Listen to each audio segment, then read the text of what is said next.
Olá, meus amores, boa noite, boa tarde ou bom dia. Eu não sei que horas que você vai ver essa gravação, mas eu venho aqui trazer para vocês o estudo do livro do profeta Ezequiel, né? Lembra que nós estamos fazendo esse estudo. E nós estamos no capítulo de número 43. Capítulo de número 43. Deixa eu acertar aqui no celular, que ele tá caindo. Não tá ficando direitinho aqui. E aí eu tenho que colocar ele bem direitinho aqui para poder gravar para vocês, tá bom? Então é isso, gente. Como eu estava falando, eu venho trazer para vocês o estudo do profeta Ezequiel. Nós paramos no capítulo de número 42, né? E hoje eu vou falar do 43 e do 44. O de número 43, nós vamos dar continuidade à restauração, né? Nós viemos falando da restauração do templo, falamos da restauração do templo, nós falamos dos átrios, né? E dos vestíbulos.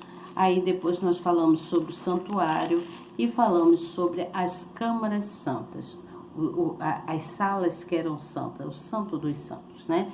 E hoje nós vamos dar continuidade falando sobre dando continuidade da restauração do templo, porém nós vamos falar da glória do Senhor, da glória do nosso Senhor Jesus Cristo, tá certo? Eu vou ler o capítulo e aí venho com a explicação que está na Bíblia e também um esboço que eu faço, como eu falo com vocês, eu faço um resumo, né, do que eu li, tá? Parece que é muita coisa, mas não é não, tá, gente? É bem pouquinho mesmo. Porque no escrever parece que é muita coisa, mas no falar é bem menos do que o que está escrito, tá? Não é nada que seja cansativo, mas sim que vai te trazer reflexão, né? Vai te dar um despertar para aquilo que está se falando. Você entende? Vai te dar um despertar. E quando a gente desperta, é excelente, né? Nós despertamos para a vida, como se diz, despertamos para a vida. E aí nós ficamos mais atentos, mais vigilantes, né? Do que se tem que fazer, tá certo? E a palavra que eu venho trazer para vocês hoje é justamente sobre a glória do Senhor, tá? Eu gostaria muito que você novo que está chegando se inscrevesse no canal. Aperte aí na palavrinha inscrever-se, no sininho, na palavrinha todas. Já estará escrito e escrita. Você não precisa fazer absolutamente nada, a não ser apertar na palavrinha inscrever, no sininho, na palavrinha todas. Depois você vai ver uma mãozinha. É de grande importância também que você aperte nessa mãozinha para você dar um like. Toda vez que você dá um like, aí você está mostrando para o YouTube, para o nosso canal, que você gosta do que você vê, que você gosta do estudo, do que nós falamos aqui, e que você gostaria que o próprio YouTube levasse essa mensagem para outras pessoas. Quando nós damos o like, nós levamos a mensagem para outras pessoas, porque o canal está vendo que você é uma pessoa que está interessada, que gosta do que se traz aqui, do que eu venho trazer. Aí é de grande importância que dê esse like e compartilhe no final. Leve a palavra amiga para alguém. Seja uma pessoa evangelizadora, seja uma pessoa de Deus, uma pessoa que tem o bom caráter de Deus, que leva o que é bom para as pessoas, faz o que é bom e o que é justo, tá certo? Então vamos lá. Eu vou ler o que está escrito aqui. Já estou com a Bíblia aqui na minha mão, tá vendo? Já estou com a Bíblia. Eu vou ler a Bíblia e depois eu leio a explicação que está aqui na Bíblia também. Essa Bíblia é muito boa, que ela já vem nos trazendo a explicação também, né? Porque às vezes a gente lê e não entende. E talvez a Bíblia que você tem aí na sua casa, vem os escritos, mas não vem a explicação daquilo que está escrito. E aí Deus me deu esse canal aqui para que eu fizesse esse estudo com vocês, né? Eu já venho de alguns anos aí atrás, que eu fizesse esse estudo aqui com vocês para que abrisse os olhos, né? Para que nós para que a gente venha abrir os nossos olhos e para que a gente venha ser ministrados diante daquilo que é dito, ou seja, que a gente venha crescer em fé, né? Porque quando nós ouvimos a palavra, toda vez que nós ouvimos a palavra, que nós cremos em Deus, nós crescemos em fé. Nós crescemos em fé, tá certo? Aquele que crê em Deus vai ver a glória de Deus. Vai ver a glória de Deus no momento exato, naquele momento que Deus vai te mostrar, né?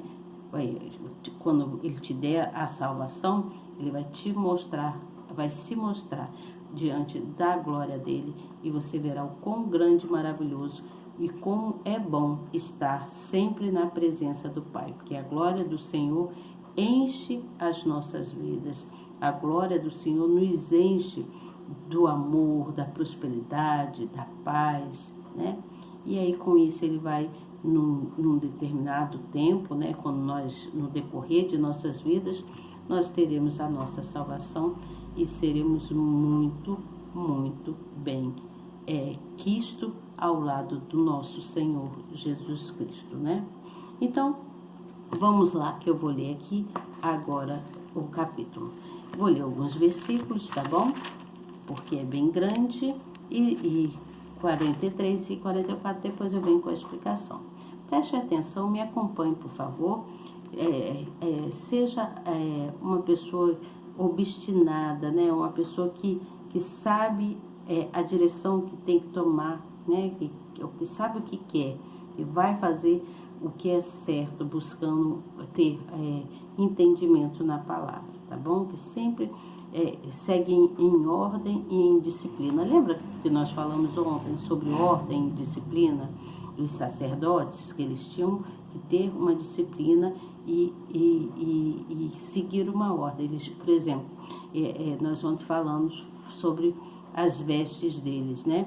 Que as vestes que eles usavam, não podia usar,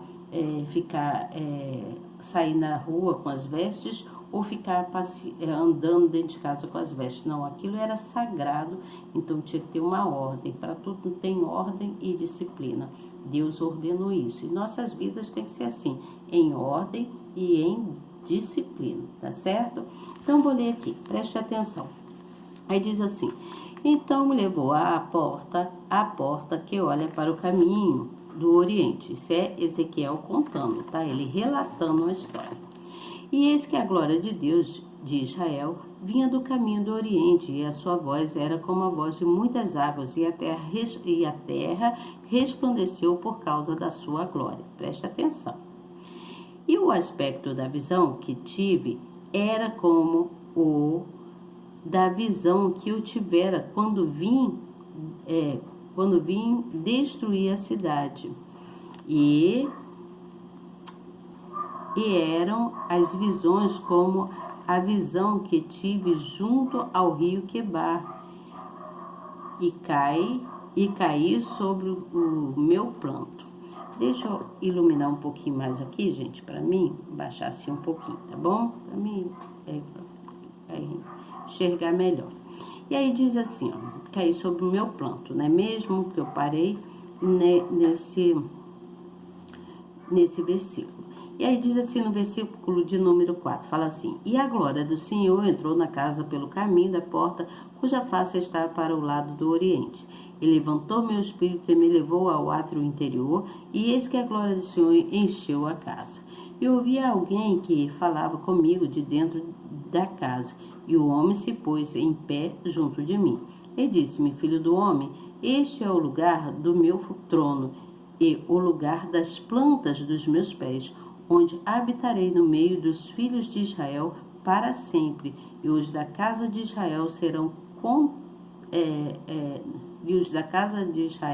não contaminarão mais o meu nome santo.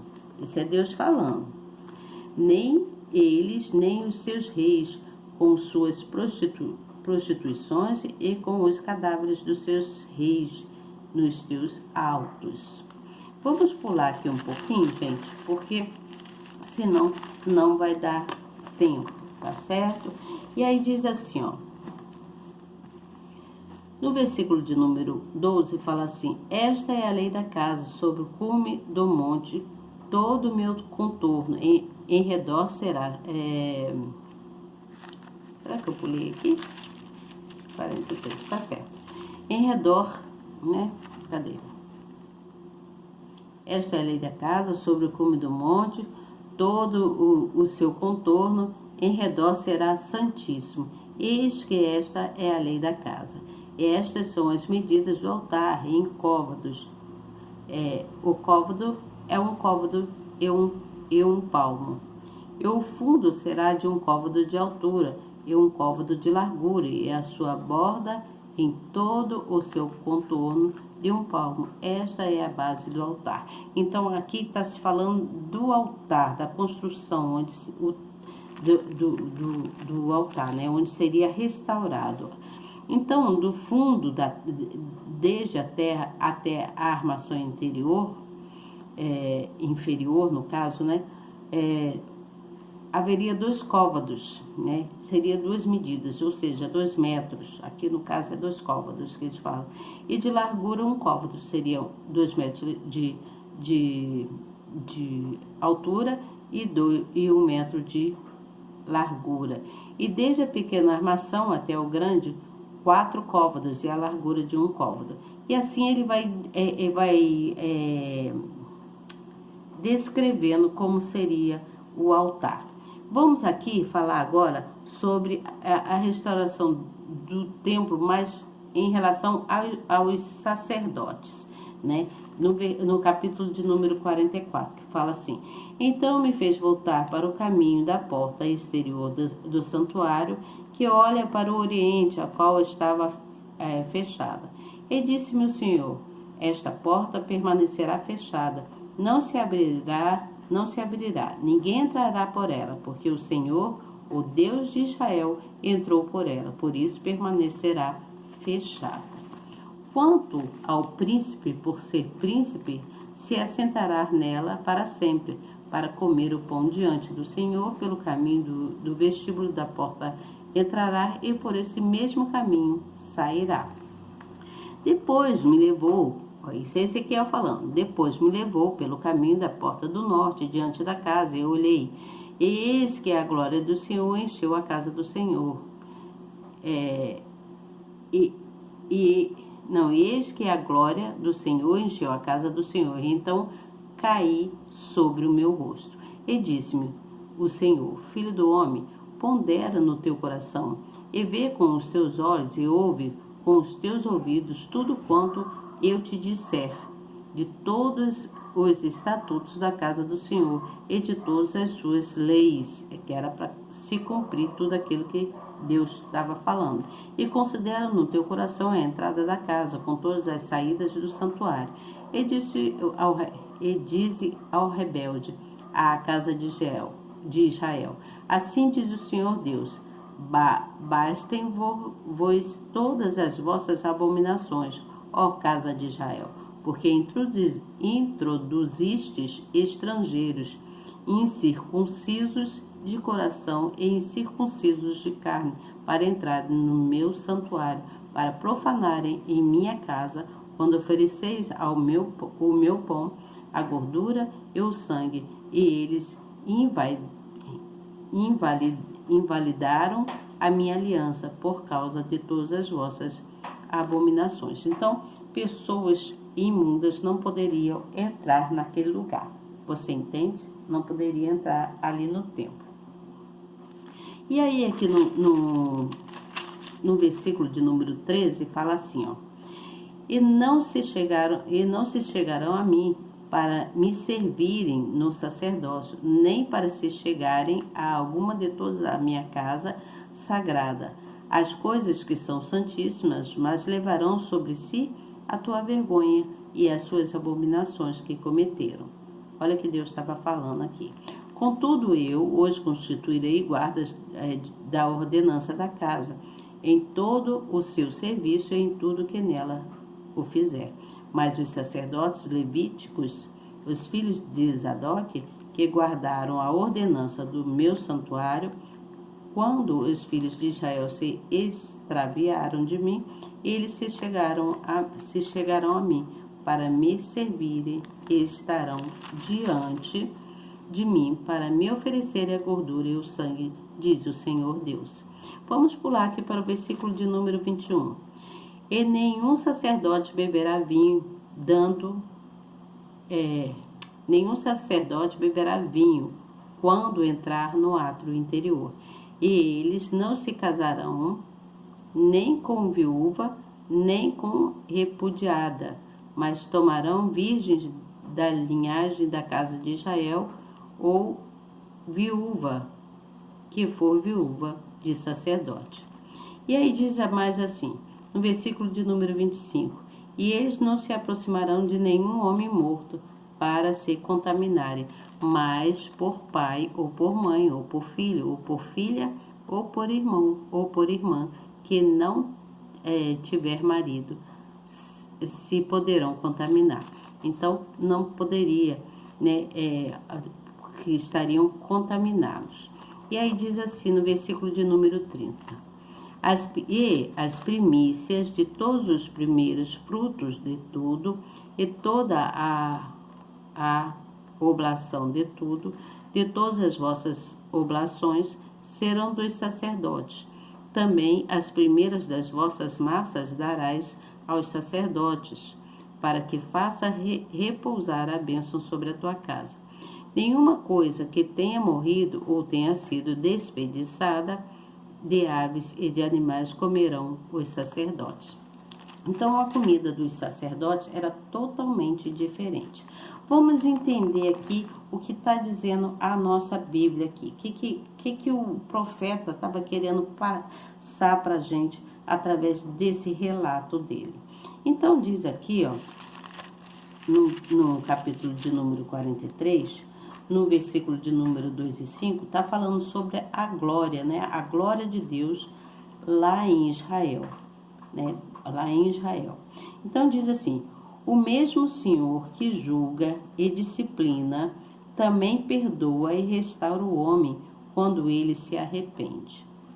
Ezequiel viu Deus partir pelo portão oriental, mas ouviu voltar. Deixa eu botar mais assim, tá tão coisa para mim. Mas ouviu voltar pelo mesmo lugar de onde se afastou. A visão do profeta é tão majestosa quanto a visão anteriores descritas nos capítulos 1, 8 e 5. O Todo-Poderoso retornava em seu carro celestial pleno em glória para encher o templo com a sua presença e habitar com o seu povo. Você entendeu isso aqui? Vamos aqui para mais uma explicação aqui no capítulo de número 44, que ele fala no versículo 17 e 31, ele diz, eu sou a sua possessão. Então aqui os preceitos divinos estabelecidos para os sacerdotes eram muito mais elevados do que os que eram determinados para o povo. Esses estatutos mostravam o quanto eles deveriam ser separados e disciplinados, a fim que refletissem a santidade e a fé do Senhor nosso Deus. Mesmo que muitas gerações tenham passado desde que essa instrução foi dada, a reverência e o temor continua sendo essencial para manter a comunhão com o Todo-Poderoso. Não somente os servos, mas também todos aqueles que se convertem a Deus têm a conduta avaliada constantemente pelas pessoas. Por isso é exigido deles um caráter justo e um procedimento reto diante dos homens. Você entendeu aqui? Você entendeu? Eu vou ser mais sucinta aqui com meus esboços do que eu entendi. Então aqui nós vimos o seguinte. Aqui nós vimos que Deus ele é o mesmo de ontem, e será o mesmo hoje, para sempre. Deus é o mesmo sempre. E ele não muda de jeito nenhum. Quando ele perdoa alguém, ele perdoa mesmo. Quando ele restaura a vida de alguém, ele restaura mesmo. Quando ele cura mesmo. Quando ele condena, ele condena mesmo. Mas quando ele absolve mesmo. Você entende aqui o que eu estou falando? Então, todo aquele que se humilhar, toda aquela pessoa que se humilhar e se arrependendo dos seus erros, dos seus pecados, das coisas que às vezes cometem, né, sabendo que está errado, e às vezes até por inocência. Se é uma pessoa que é temente ao Senhor, que busca estar na presença do Pai, essa pessoa terá a salvação e assim verá a glória de Deus. Nós vimos aqui no relato de Ezequiel, nós vimos no relato que a glória de Deus estaria no Santo dos Santos. Se você ler o capítulo por inteiro, é porque eu tive que pular alguns versículos por causa do nosso tempo aqui, mas leia, procure ler por inteiro. Então, nós vimos que a glória de Deus se manifestou no Santo dos Santos. E Deus falou que ele habitaria entre o povo lá de Israel.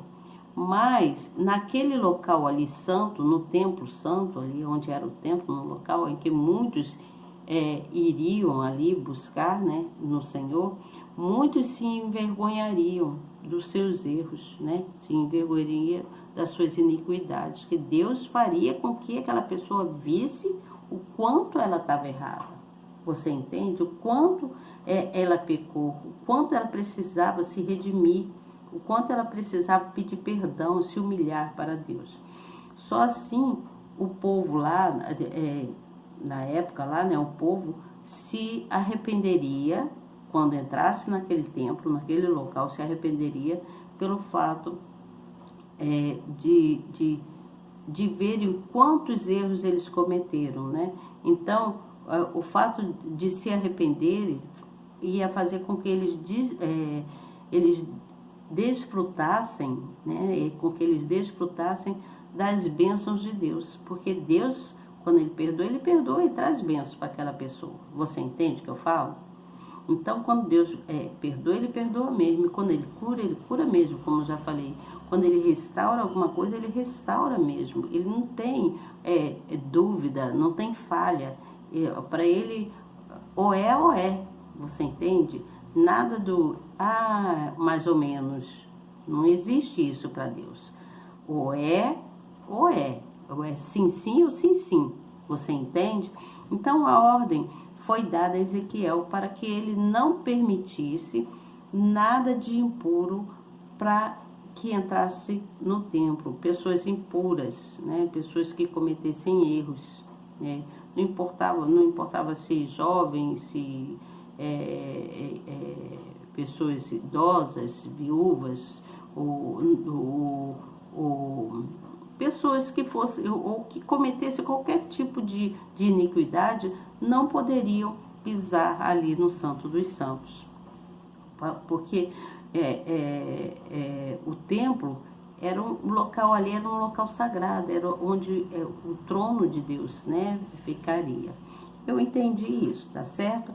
Então, no templo, isso, a gente pode contar isso até para os dias de hoje, porque o novo,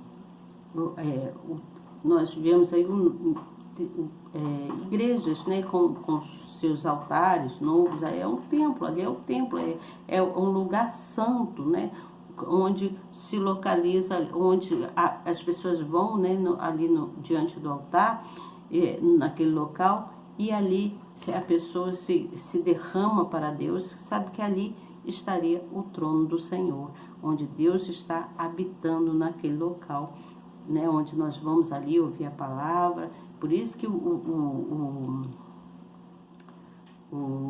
altar, ele é sagrado, não se pode pisar no altar de qualquer jeito, né? Não se pode, a pessoa tem que estar limpa, tem que ter a certeza, né, de que porque Deus testifica dentro da pessoa se ela é uma pessoa que comete muitos erros, sabe que está errando e continua, permanece cometendo erros. Você entende o que eu falo?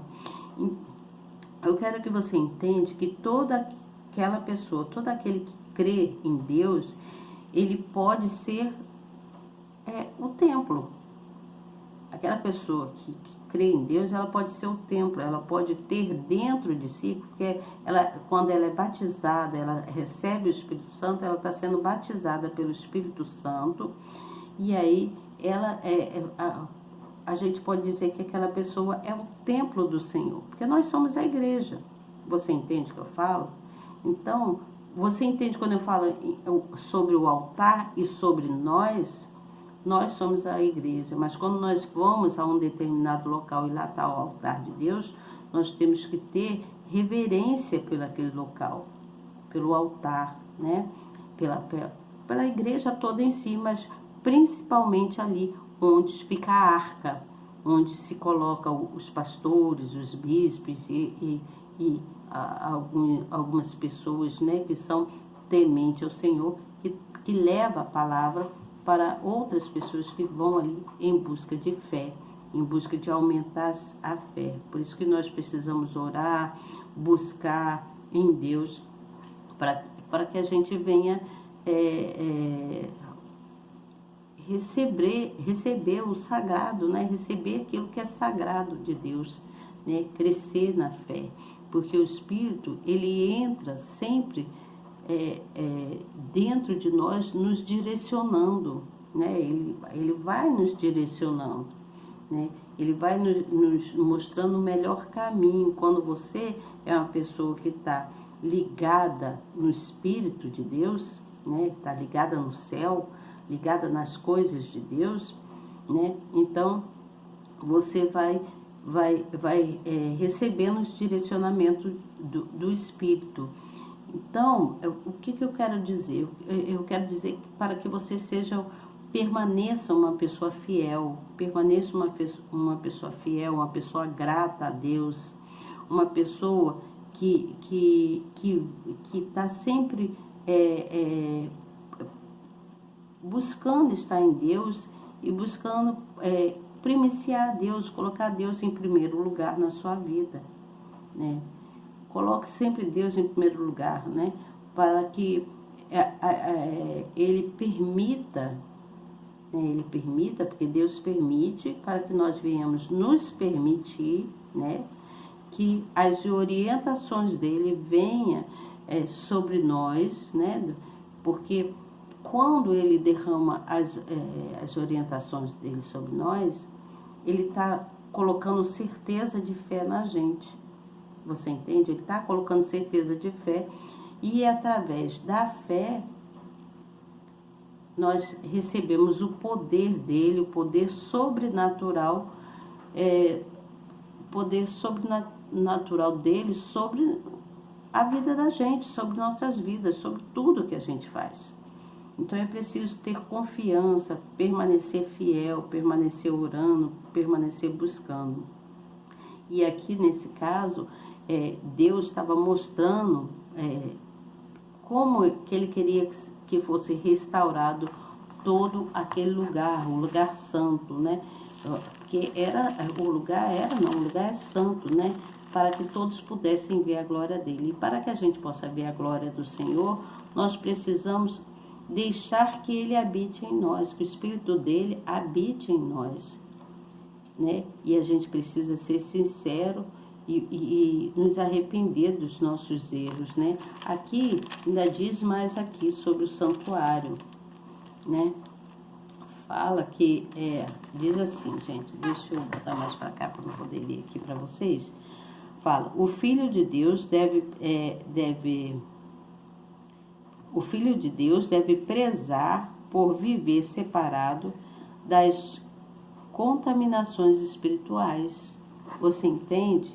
Caso contrário, deixará de ser um verdadeiro templo para o Senhor, porque nós somos o templo, nós somos a igreja. Ele tem que habitar dentro de nós, você entende? O Espírito Santo habitando em nós, ele vai nos direcionando e a gente vai fazendo o que é certo, né? Porque andar em santidade significa que nós somos pessoas submissas aos conselhos do Espírito Santo, aos conselhos de Deus. Nós seguimos em disciplina e em obediência, tá certo? Amanhã eu venho com vocês com o capítulo de número 45 e 46. Boa noite para vocês. Até amanhã, se Deus quiser. Fiquem em paz, fiquem com Deus. Não esqueçam de fazer oração e agradecer a Deus por tudo que Ele tem feito nas nossas vidas, tá bom? Boa noite. Até amanhã, se Deus quiser. Eu tenho certeza que Ele quer.